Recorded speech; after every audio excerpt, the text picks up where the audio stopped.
The year our son was born was the same year Laura was wrapped up in an affair with her lover. At the baby's 100-day celebration, she transferred all the shares in her name to our son. I know I've wronged you. This is a little compensation for you and your father. I'm leaving the money for you and the child. I plan on giving my love to him. Her lover, trailing behind her, chimed in sourly. So what if you got a pile of money, Mr. Miller? I may not have gotten a dime, but I got the love. Before I could say anything, Laura stepped in front of him, her face tight with anxiety. Later, when Laura wanted to come back to the family, she knelt in the courtyard all night. I was wrong. Let's have a good life together from now on. I laughed, so hard my eyes turned red. What makes you think I'd be willing to do that? Love is only beautiful when it gets ugly. Love is only beautiful when it's broken beyond recognition. Before the 100-day party started, our nanny brought Ben downstairs. My mother-in-law held him and refused to let go. My in-laws have always been low-key people, but this time for Ben's party, they'd been preparing for months, sending out invitations to friends and business partners from all circles early on. After 5 years, my in-laws were utterly smitten with their new grandson. Once they had him in their arms, they couldn't bear to let him go. I had just come downstairs when Laura's car pulled into the driveway. She wanted to hold the baby, but my mother-in-law stopped her. The first time she held our son, she carelessly dropped him on the floor. There wasn't a hint of guilt in her words or her tone. It was infuriating. Laura averted her gaze and walked over to me. Jacob, let's go upstairs and talk. There are a few documents I want you to see. I didn't need to go upstairs later, so I didn't stop her. Today was Ben's 100-day party. I didn't want to argue with anyone. A line of people followed behind Laura. They all went upstairs with us. Laura had several lawyers waiting in the third-floor banquet hall. We went to our room on the second floor first. Standing at the vanity, I calmly put on the watch I'd be wearing to greet the guests. Laura stood by the sofa, a lazy expression on her face, trying to make small talk. That outfit looks great on you today. The watch just wouldn't clasp right, and I was getting frustrated. Shut up, would you? I shot her a look. I don't want to hear a single word of commentary from you about me. Laura smirked. Fine. If it makes you unhappy, I won't say anything. Can't even take a compliment. There are people lining up outside waiting for me to praise them. If it weren't for the kid, you think I'd put up with your attitude? The person who dares to give me a sour face hasn't been born yet. After finally getting the watch on, I selected a pair of elegant cufflinks. Laura's reflection was visible in the mirror. For a second, our eyes met. Laura was wearing the gown I had custom-made for her last year. She was good-looking, but after having the baby, she seemed a bit. It was puffy. She was only 39. I didn't understand why she was aging so quickly. In fact, she had less vitality than her own mother. You could tell she'd been soaked in a life of indulgence for years. She hadn't worked a day in a decade and paid no attention to the company. It was clear she enjoyed this leisurely life. Watching her, I couldn't help but let out a cold laugh. Laura's favorite lover, Leo, had self-published a book praising his muse as the constant center of attention at every party, effortlessly charming in her every move, exuding the grace of an old money heiress. He used flowery language to describe Laura's beauty and wealth, writing that she had both the aura of a high society darling and the innocence of a young girl, making her the object of affection for countless wealthy bachelors. After reading that book, I almost burst out laughing. 39 years old, and he's calling her a young girl. It was beyond ridiculous. But I couldn't deny that Leo had played his cards well. That romantic biography, more than half of which was generated by AI, cemented his place in Laura's heart. For him, Laura had even dismissed all her other male companions. How could you not call that exclusive devotion? When I finished adjusting my clothes and turned around, Laura's eyes were fixed on my hand. You, Jacob Miller, you actually took off your ring. I followed her gaze to the ring finger on my left hand. Why should I wear it? Laura lowered her head, her expression tinged with anger. As long as we're not divorced, you are my husband and the future man of the Vance family. How dare you disrespect me like this? Take a good look at yourself in the mirror. You're like a completely different person. I had more important things to deal with, so I didn't get into a fight with her. After venting for a while, she finally calmed down and handed me a file. Take a look at this. I plan to transfer all the shares in my name to Ben. I calmly took the document. Laura wasn't lying. Once this document took effect, Ben would own an additional 10% of the Vance Group's shares. The Vances were one of the most prominent families in New York. Even though it was only 10%, it was by no means a small sum. It was enough for one person to live lavishly for 10 lifetimes and still not spend it all. Adding the 5% my father-in-law had transferred to Ben on the day he was born, that made 15%. By the time Ben turned 18, he could become a major shareholder with that 15% stake. And until he came of age, everything in his name would be under my control. Jacob, Laura said, her tone suddenly serious. I know I've let you and our son down. This is a little something to make up for it. Fearing I might not accept, she added, this is for you and the child. Don't turn your nose up at money. Accept it for Ben's sake. I looked up at Laura. Just a moment ago, she was having a meltdown. How did she suddenly learn to speak like a normal person? When someone's this nice out of the blue, they're usually up to something. But for money, the future of my 2 children, I would do anything. I wouldn't argue with her again until the contract was officially signed. After I poured her a cup of oolong tea, Laura seemed to be in a much better mood. That's more like it, Jacob. As long as you're gentle like you used to be, I won't divorce you. You can relax and continue being Mr. Miller. I just gave my love to Leo, but I'll still come home. I fought the urge to vomit and remain silent. In Laura's perpetually narcissistic view, she took that as my consent.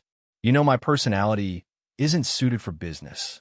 Everyone in that world is so fake, including my own parents. I'm a passionate person who's all about being genuine, and I just can't connect with them. My mom isn't too happy with me, so she probably won't hand over the family business anytime soon. That's why I only have this many shares. Don't think it's too little. When Mia was born, Mom transferred 12 of the shares to her name and set aside a fixed amount of gold for her in a bank. She was only a month old, and she already had more to her name than I did as her mother. So I didn't see the point in adding more to the pile. The more Laura talked like a rational person, the more I started to find her tolerable. Now it's finally come in handy, Jacob. Everything I own is now for you and our son. Laura gave a phony smile and started praising herself. I might not be a faithful wife, but I'm definitely a good mother. You can't argue with that, right? Smoking in our daughter's room, dozing off while holding our son. And Laura still had the gall to say that. I really wanted to pour that pot of oolong tea over her head. But for the money, I held back. Yes, you're a wonderful mother. You have both kids in your heart. I can't deny that I've seen all your efforts. I feigned a sigh. It's just that we weren't meant to be, but let's not let it affect the children. Ben and Mia both love you very much as their mother. A few words of praise were enough to make Laura beam. The smile on her face grew wider. Laura was right about one thing. Money is innocent. No one should have a problem with money. For the money and for my children, I would make sure to get my hands on every last one of her shares. After the party, come with me to the 3rd floor to sign the papers with the lawyers. Once it's notarized, the documents will be official. Let's go now, I said patiently. You're a busy person with a lot of friends. So many people want to see you, and I don't want to hold you up from your important business. Okay, Laura quickly agreed. She was 39 this year. By all rights, she should be at the peak of her career and full of ambition. But in reality, she was a complete waste. 15 years ago, Laura was beautiful and elegant. One look at her, and you knew she must have grown up in a life of privilege. That sense of ease about her was something you couldn't fake. She was nothing like me, unloved by my family and covered in thorns. Back then, to be honest, Laura was an excellent marriage prospect. She was one of a kind in our circle, not one of those spoiled heiresses who squandered their family fortunes, nor one of those hyper-responsible second-generation heirs bent on taking their family to the next level. Though she loved to brag, she had no grand ambitions and disliked hard work. Her character was at least not fundamentally flawed. She loved cats and dogs. She would set aside time every year to visit orphanages and spend time with children who had no families. Back then, I was too young and thought she was a truly good person. It was only in recent years that I found out it was all a show to build a good reputation in our circle. I blame myself for being too young then, for mistaking a fish eye for a pearl. For the first 5 years of our marriage, Laura was for the most part a good wife and mother. She loved to cook and would wait for my feedback and praise.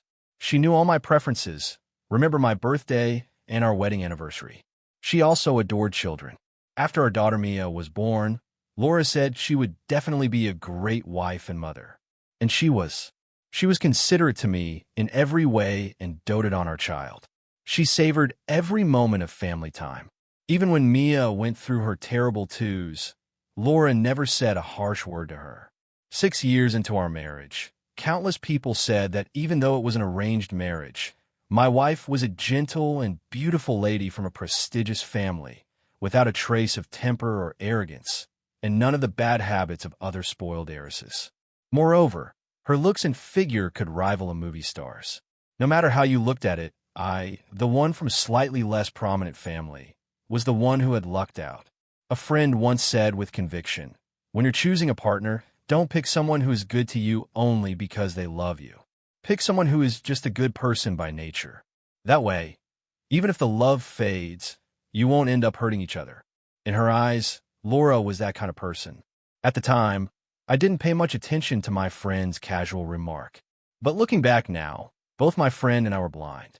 Laura liked children because she could play the role of the doting mother. With more than a dozen nannies around Mia, there was no need for her to worry about any of the actual caregiving. All she had to do was play with the child, so of course, she had no reason to dislike it. As for her love of cooking, it was simply a hobby, and she loved being praised. Looking closely, I noticed a few new fine lines around Laura's eyes. Time is cruel, always finding ways to leave its mark on a person's face. But Laura was too proud. She never bothered with skincare, never wore sunscreen, all under the guise of substance is more important than appearance. So whenever we attended important events together, the media would always joke that Laura looked a decade older than me. Because of that, Laura shut down 3 tabloids in a fit of rage. It became another joke in high society. "Ms. Vance, Mr. Miller, if there are no issues, you may." Ignoring this share transfer agreement, I had no objections. I took the document and pen, and without a moment's hesitation, signed my name. The 10% stake was now finally my son's.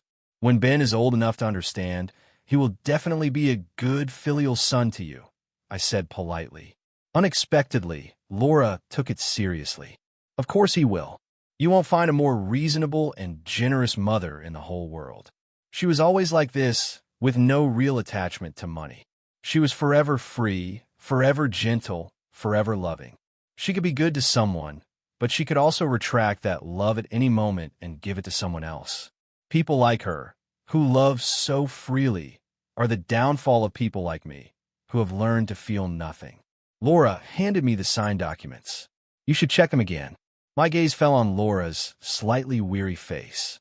Finally, I could stop pretending. Without her shares, what use did Laura have anymore? Downstairs, my praise must have sparked a flicker of maternal love, because Laura was searching everywhere for our son.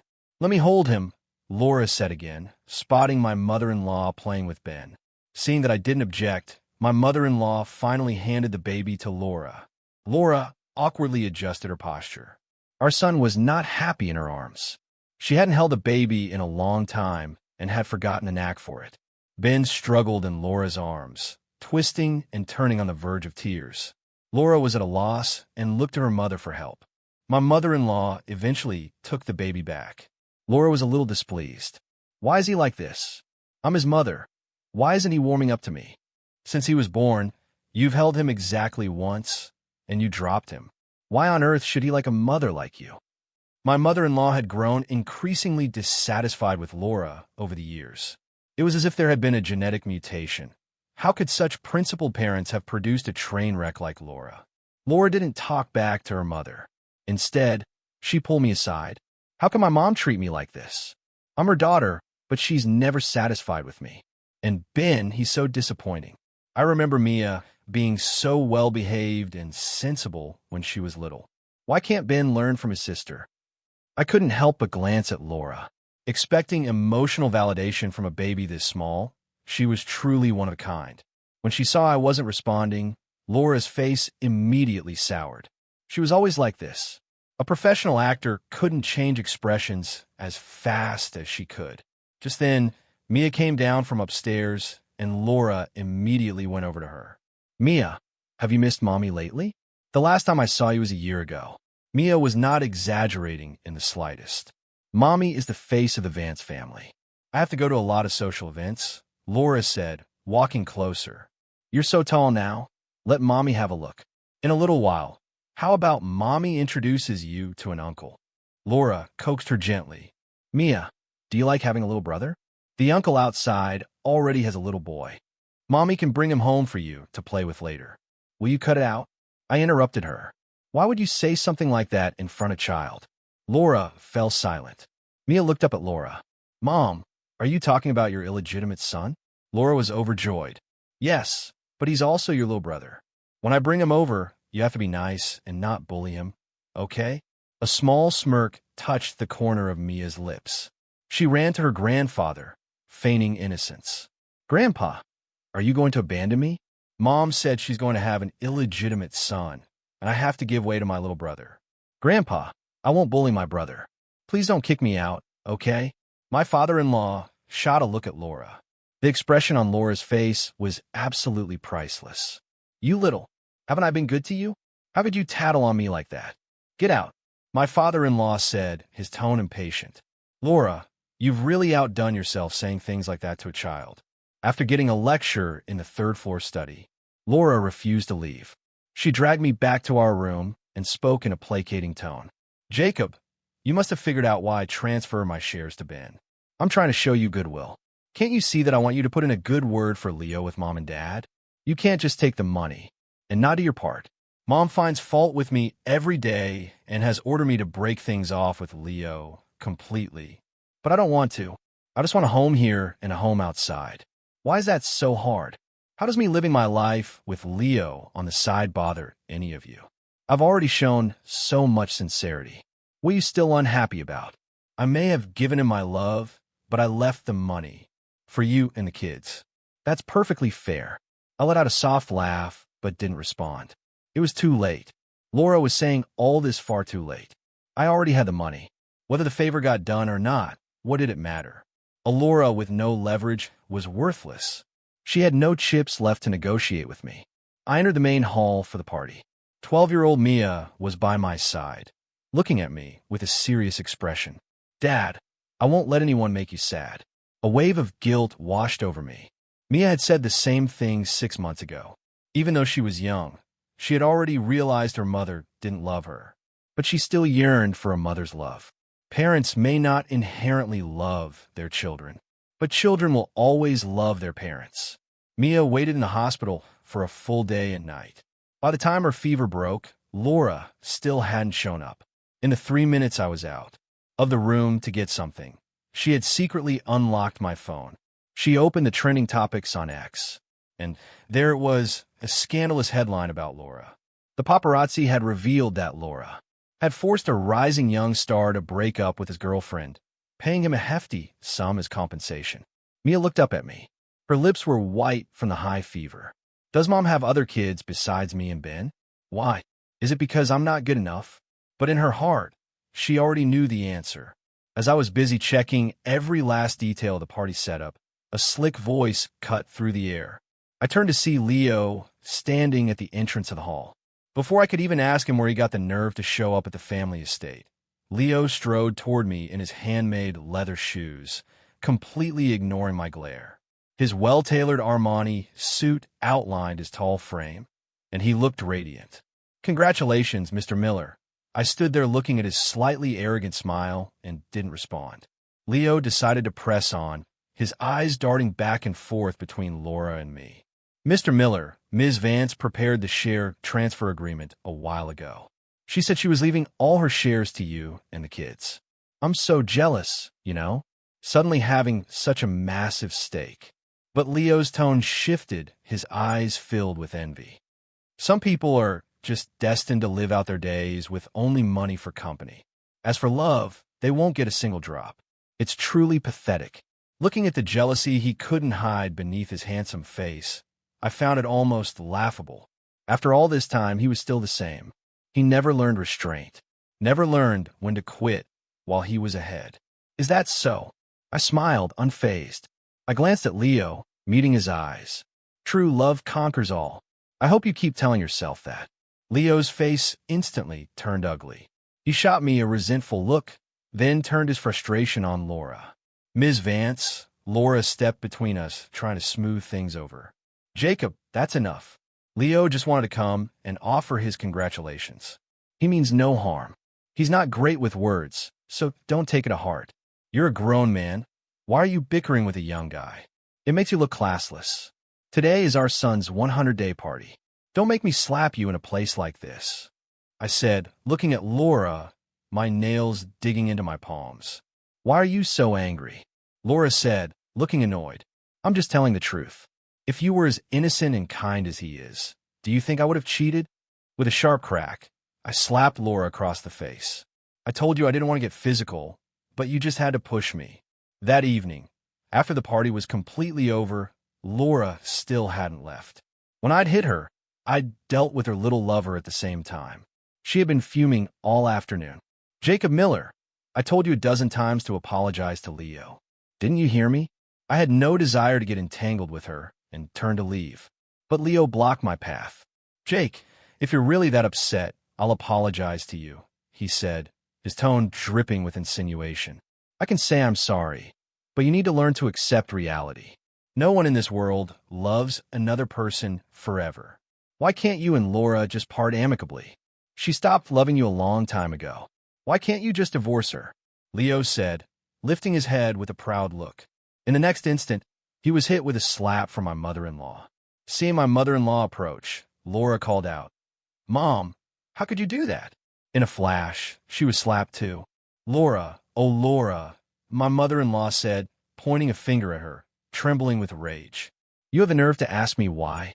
Why don't you take a look at the mess you've made, Laura, since you were a child?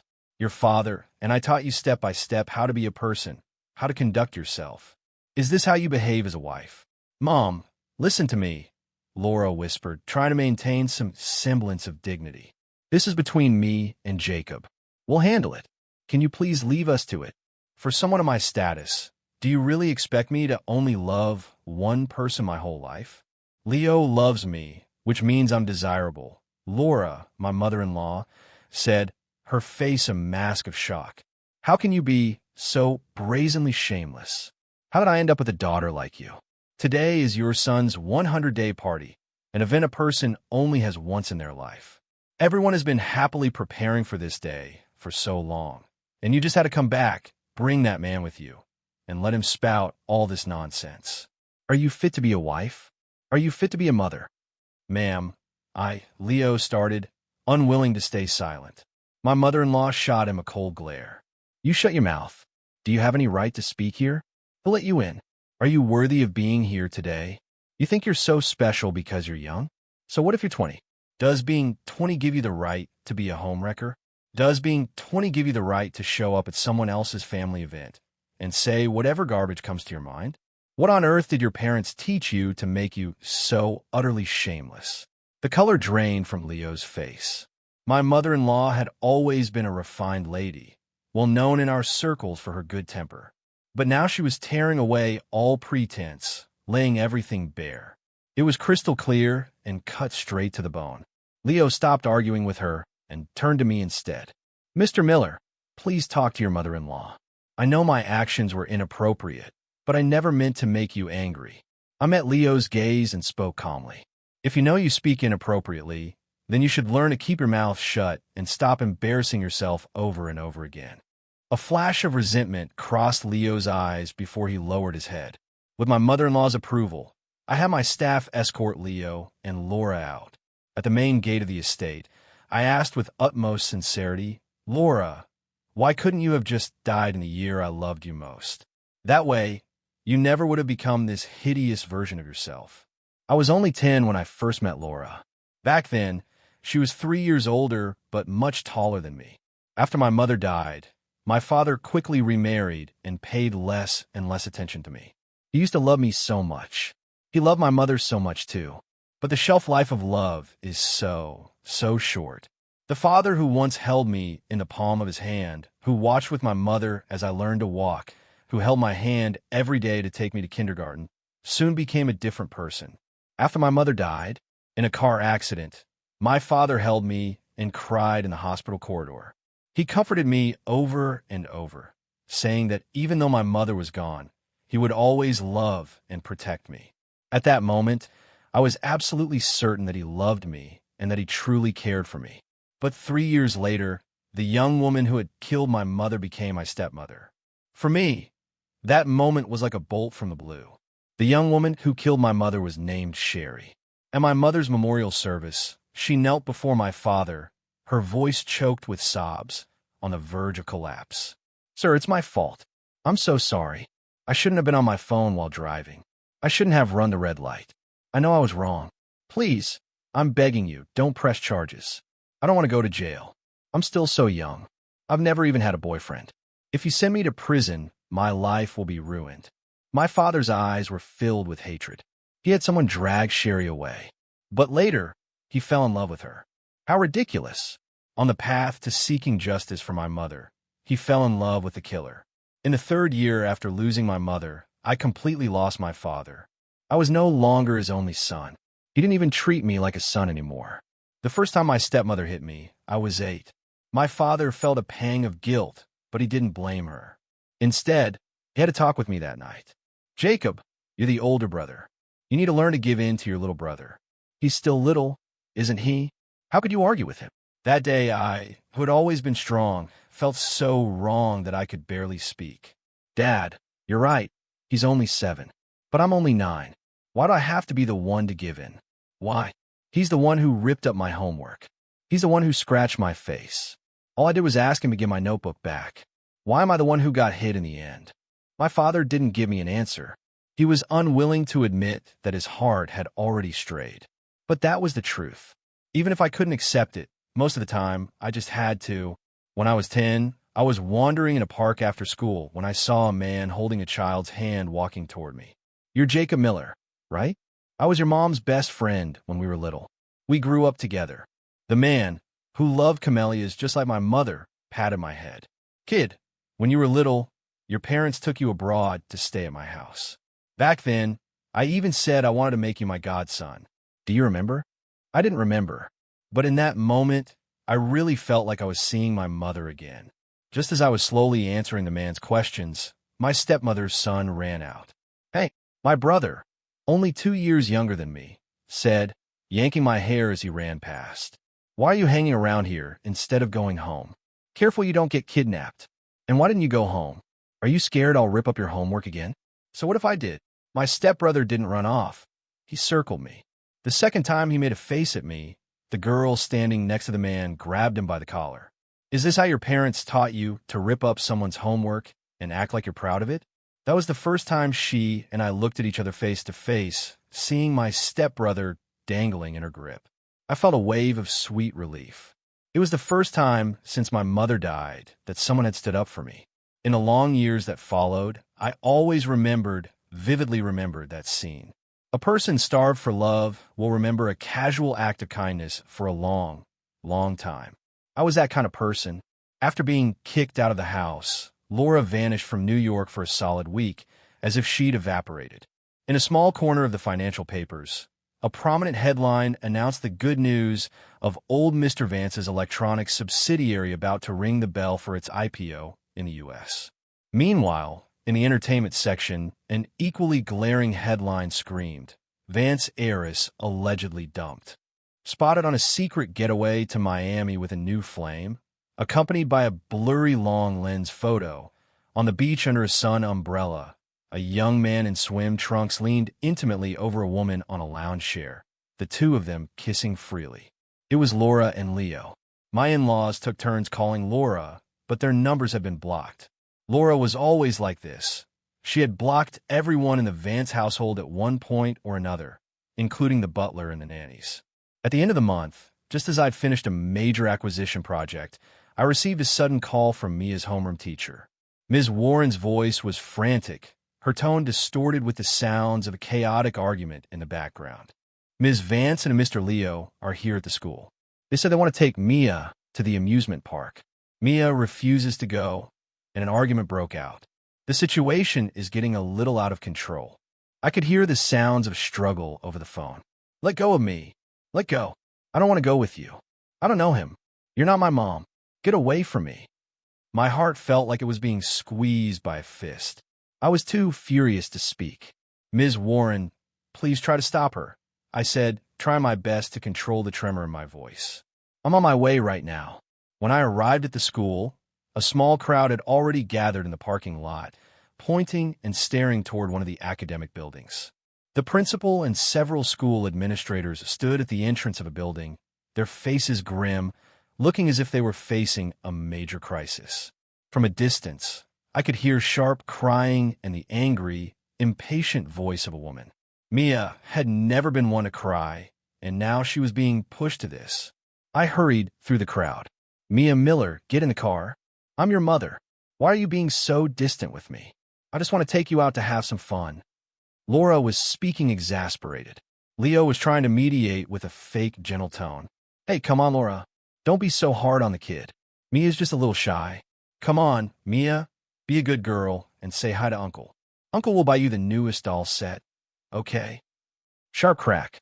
Laura was stunned by a slap from her father. She stared at us in disbelief. Seriously? What's the big deal? I just wanted to take Mia out to play. What's wrong with that? Mia scrambled toward me, half running, half falling. Dad!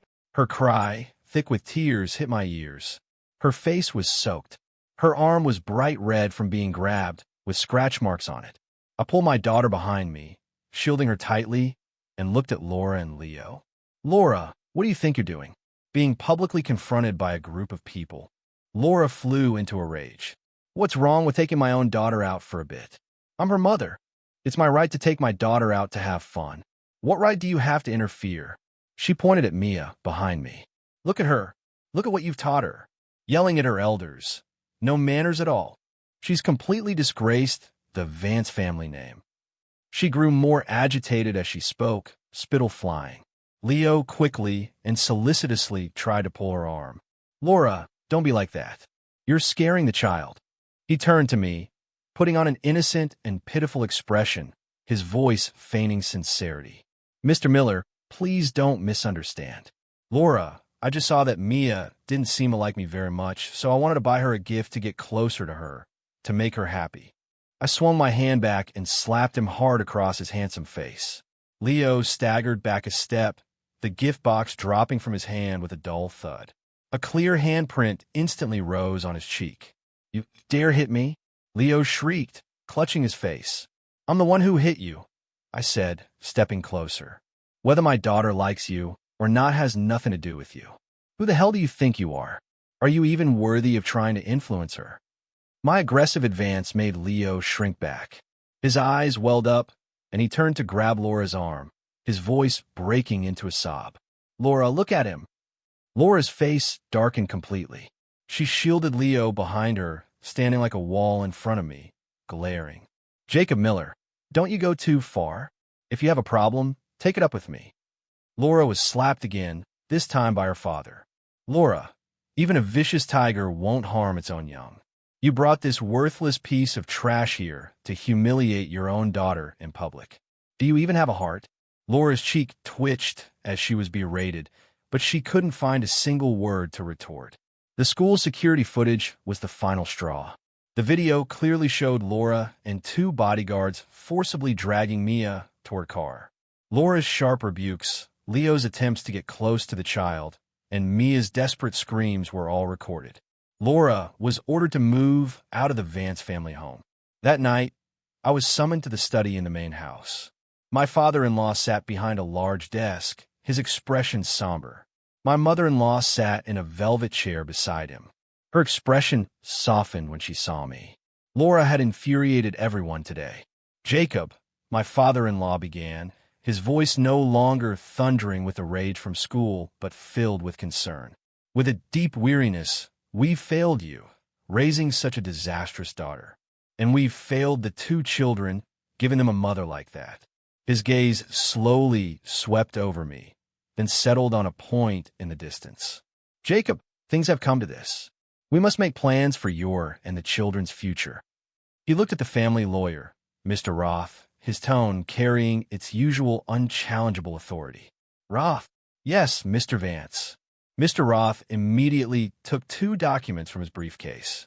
The covers were stamped with the gold Vance family crest and a prominent line in English: Irrevocable Trust Agreement. It seemed my father-in-law was finally ready to give up on Laura completely. These 2 irrevocable trust agreements have been repeatedly reviewed by the legal department, Mr. Roth said, handing them to me. First, the trust structure. The shares of the Vance Group held by Miss Mia and Master Ben will, effective immediately, be placed into 2 separate family trusts. Until Miss Mia and Master Ben come of age, Mr. Jacob Miller, as the sole designated guardian, will exercise all management and execution rights over the assets within the trusts, including but not limited to shares, dividends, profits, and their derivative interests. Second, Mr. Roth continued, his gold-rimmed glasses making him look exceptionally professional. During the existence of these trusts, any legal or financial disputes arising from Ms. Laura Vance's personal affairs, including but not limited to debts, personal share transfers, or marital changes, shall not for any reason be used to pursue, freeze, or claim rights over the assets within these trusts. He spoke quickly and clearly, closing off any possibility of a third party getting their hands on the shares. In the American legal system, an irrevocable trust is an ironclad guarantee. Sign it, Jacob, my father-in-law's deep voice rumbled. From now on, everything the Vance family has is in your hands. Walking out into the courtyard, Laura had already packed her bags, ready to run away from home and cut ties with her parents. The process had been completed without her knowledge. For me, the signed agreement was a huge relief. From now on, Laura could no longer touch the core interests of the Vance Group. Everything the Vance family had now belonged to me and my children. In truth, Laura's daily antics had long ago drained me of all affection and patience. She thought I was jealous, fighting for her attention. In reality, all I cared about was the Vance family fortune. She could give her true love to whomever she pleased. I didn't care. For the rest of my life, I would no longer have to deal with Laura Vance. She could go wherever she wanted. It would be best if she just dropped dead. It didn't matter how many scandals she created. They were just fodder for gossip. The internet was right. Once a person has billions, their mindset changes completely. They don't take anyone seriously. I believed it now. Seeing me, Laura wore a look of disdain. What? Came out to gloat, Jacob Miller? You don't really think my parents will kick me out, do you? I'm their only daughter, the future heiress of the Vance Group. You know what that means, don't you? You'd better think long and hard about the weight of that title. I can guarantee you, within a month, Mom and Dad will personally come and beg me to come back. I've done plenty of ridiculous things growing up, and my parents have forgiven me every single time. This time will be no different. I didn't argue with her. Now that I had the money, there was no need to indulge in petty verbal victories. Talking to a brainless person like her was a complete waste of time. Watching Laura's car disappear into the distance, I smiled. Laura, oh Laura, since you want to make a bet, then I'll make you a promise. I promise you're not coming back. You're really not coming back. You're going to die a miserable death out there. In this world, there is nothing I can't do. It's all just a matter of time. So just you wait. Epilogue. Relax, I'm my mom's only daughter. How could she possibly disown me? I was sure of it. My mom was just trying to scare me. Hee hee. I am a high society heiress. That is the thing I am most proud of in this life. As I said this, Howard the butler stood opposite me, cautiously trying to reason with me. Miss, you've really gone too far this time. The master and madam are both very angry. Howard watched me grow up, so I know he means well. But I wasn't having it. Howard, you can go. You're too rigid. You just don't get me. After what happened, everyone started criticizing me, calling me a flirt. But honestly, what did I do wrong? I just happened to find true love and wanted to divorce my husband. What's the big deal? Money, in my eyes, isn't important at all. All I want is true love. There are so many temptations in the world. Am I to blame? Leo brought me a glass of water. Laura, are you thirsty? I'm sorry I'm the one who put you in this difficult position. I immediately pulled him into my arms.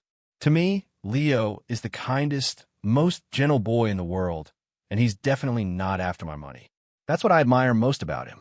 Unlike my husband and my parents, who are always talking about money. Even though my husband Jacob is from the same social class as me, his mind is always on money. So tacky. He could never be as relaxed and carefree as I am.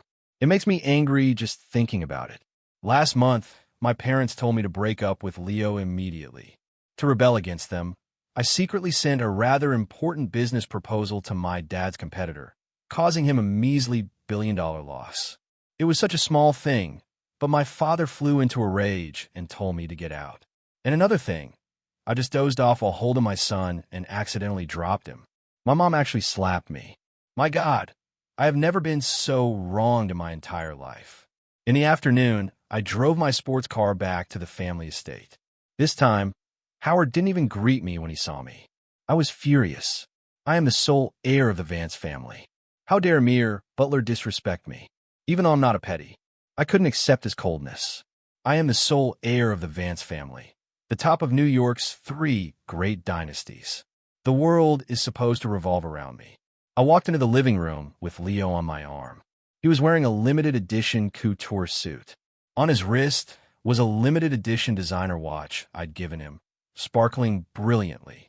Leo is the person who loves me most in the world, and I must give him the best of everything. Entering the living room, I greeted the housekeeper very politely. Mrs. Diaz has known me since I was a child. Even though I was in a bad mood, there was no need to take it out on her. There's an unwritten rule in our circle of heiresses. You can be morally bankrupt, but you can't be rude. As the most generous heiress in our circle, I naturally live by that. Dad, Mom, I said, greeting my parents. What did you want to see me about? Leo sat next to me, looking a little nervous. It made my heart ache for him even more. Shut up, my mother said, looking at me coldly. Her voice wasn't loud, but it was incredibly intimidating. I was stunned. I was frail and sickly as a child, and it was a miracle I survived. My grandparents always spoiled me rotten and never allowed my parents to interfere with my upbringing, so I had never been treated like this. Laura, take a good look at the trashy headlines you've been making lately. How can you be so shameless? My mother yelled, throwing a newspaper in front of me. I felt a little guilty, but then I remembered I was the sole Vance heir, and that guilt quickly vanished. I held Leo's hand tightly to reassure him. Mom, I know you like Jacob. I used to like him too, but now I'm over him. I want a divorce. I know you're prejudiced against Leo, but I'm an educated adult. I have the right to make my own choices. You can't force love. I don't understand why my parents are so stubborn. You disgrace, my dad said suddenly after a long silence. Is this how you find happiness? By selling out the company and abandoning your husband and children? Laura, if I'd known you'd turn out like this, we would have been better off raising a pile of bricks. I was unfazed. In fact, I was starting to resent my parents. My father is a kind man, but for some reason, he was always strict with me. When I was little, my mother's health was poor after giving birth to me, and she was often sick. My grandparents were afraid she would pass her illness on to me, so they insisted on raising me themselves. My parents were sad, but they couldn't refuse. Later, my mother's health worsened, and my father took her to the United States for treatment. By the time she fully recovered, I was already 5. My mother was filled with guilt, holding me and crying, saying she had missed my childhood. I wasn't moved at all, because my parents were both paragons of virtue, Ivy League graduates. They always demanded I do the right thing, that I take my studies seriously. But I hated studying more than anything. My grandparents, on the other hand, were different. They loved me the most and spoiled me. Loved me unconditionally. I'm so glad they raised me. Otherwise, my life would have been miserable. My dad started nagging again.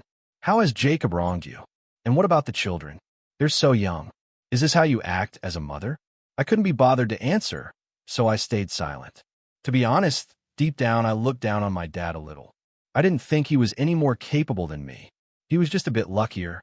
His indecisive personality was completely unsuited for the cutthroat world of business. But the media called him a benevolent entrepreneur, a true gentleman respected by many of his competitors. That's hilarious. He's not even in my league. Okay, if someone crossed me, I would crush them completely and show them what's what. My mother spoke up too, telling me to break things off with Leo immediately.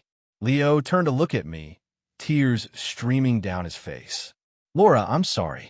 No matter what I do, your mother will never like me. I should just leave. I don't want to make things difficult for you. My parents' words finally set me off. I smashed a vase on the table. Dad, Mom, can you just stop? Do you have to talk like this? Leo truly loves me. Why do you have to push him like this? Yes, he doesn't come from a good background. He grew up in the slums of New York.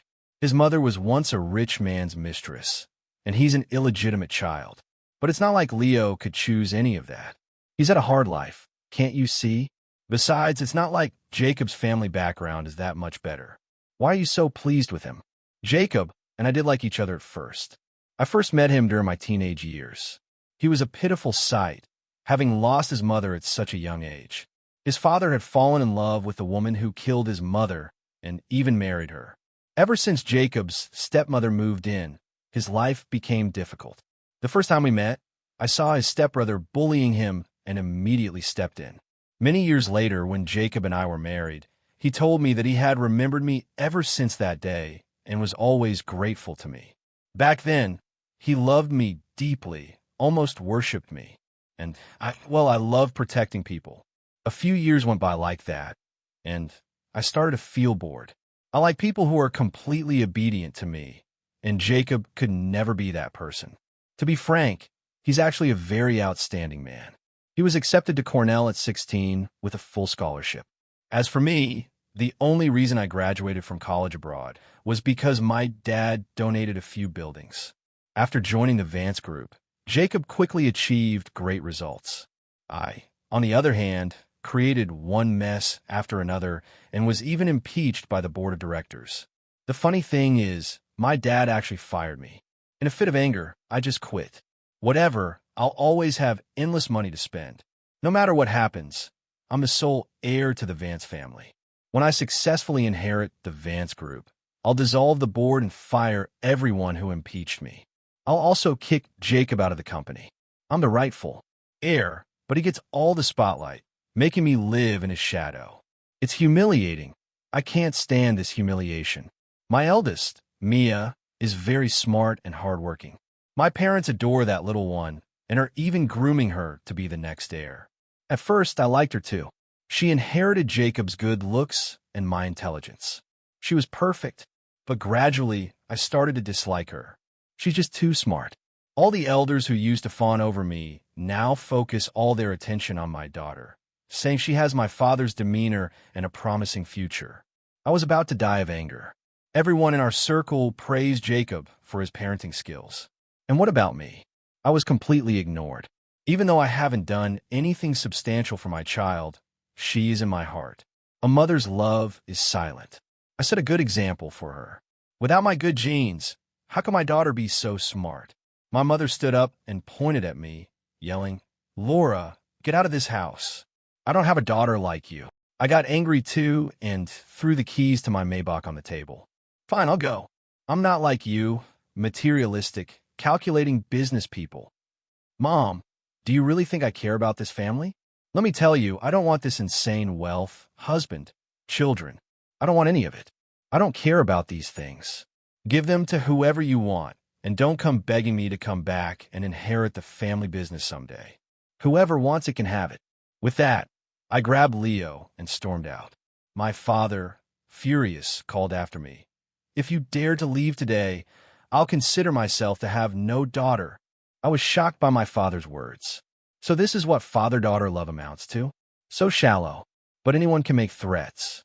I spoke word by word. The feeling is mutual. I also declare that from this day forward, I am no longer your daughter. I am cutting all ties with you. Sitting in the Maybach, I took a sip of my drink. Leo looked at me with a worried expression. "Laura, you were too impulsive. How could you talk to your parents like that? What if they really kick you out?" I wasn't concerned at all. I looked at Leo with conviction. What's there to be afraid of? I'm my parents' only daughter. The company will be mine sooner or later. But they have a granddaughter, Leo said, leaning into my arms, his eyes red-rimmed. "Laura, If you have nothing in the future, how will you be able to support me? I don't want to suffer with you. I had to laugh at Leo's pouting. You just love to overthink things. Leo has never been a gold digger. He once told me with utter sincerity that he wasn't after my money. Even if I had nothing, he would love me forever and always stay by my side. I believe him. I was just about to give Leo a playful kiss when someone knocked on the car window. I pulled back from the kiss, annoyed, and looked out. It was the butler. I opened the door. What is it, Howard? He dangled the Maybach keys in front of me. Oh, I thought something was missing. I reached for them. Thanks, Howard. Sorry to make you run out here. Just as I was about to grab my keys, the butler took a step back. Miss Vance, you've misunderstood. The madam said that since you have decided to cut ties with the Vance family, you're not to take anything with you, including this car. I was furious, but I couldn't lose my temper in front of Leo. I just got out of the car, fuming, and gave the Maybach a good kick. After returning to my villa, the more I thought about it, the angrier I got. I contacted a newspaper and preemptively published a notice announcing that I had severed ties with my parents. The story quickly started trending online. That night, I casually opened the comments section on a random video. Below, a mob of people was insulting me. Couldn't you do anything else? Cutting ties with your rich parents? I have the confidence to do it. I'm going to live as I please. Anyway, my parents will come crawling back to me sooner or later. You're not a teenager anymore. Your kids are already grown. Why are you still so impulsive? So what if I'm impulsive? A woman is a girl until the day she dies. And besides, the people insulting me may be young, but do they have the right to criticize me? They wish they were born into my family. Too bad for them. They weren't so lucky. I heard she disowned her parents for a boy toy. What a baller. Hope she doesn't regret it later. Of course I won't regret it. The greatest hardship I've ever faced in my life is being insulted by these people. Let them talk. The nastier, the better. My parents have always been soft-hearted when it comes to me. If they see how badly I'm being attacked by netizens, they'll surely regret kicking me out and will come to apologize to me personally.